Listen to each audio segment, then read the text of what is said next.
Apa pendapat adik tentang program dengan seruan hari ini? Pada pendapat saya, hari ini saya dapat banyak experience atau pengalaman yang baharu. Macam contohnya buat kerja sama-sama, teamwork, buat kerja sama-sama, menjadi pemimpin yang bertanggungjawab, jadi berani untuk menampilkan diri ke depan.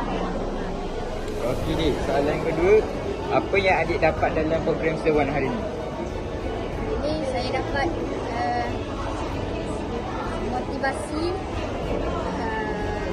tanggungjawab,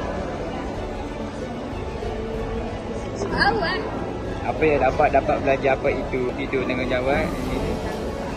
berkonsentrasi, berani mencapai nama, sebut lima. Ada apa? Apa yang adik dapat dalam program seruan hari ini? Macam contoh tadi ada seruan bagi tahu tentang team. T untuk together, E untuk everyone, A untuk achievement, M untuk more. Okey dik, soalan ketiga, apa harapan adik kepada rakan adik?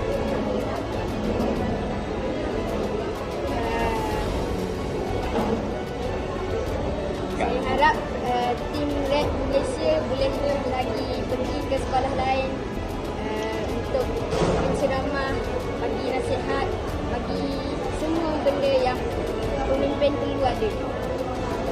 Okey. Dia habis tanya dulu. Okey, Assalamualaikum warahmatullahi wabarakatuh dik. Boleh perkenalkan diri daripada sekolah mana? Nama saya Muhammad Adib Syauqi bin Muhammad Saidi. Saya dari Sekolah Kebangsaan Sultan Sulaiman Satu. Okey dik, abang nak tanya 2-3 soalan, boleh tak?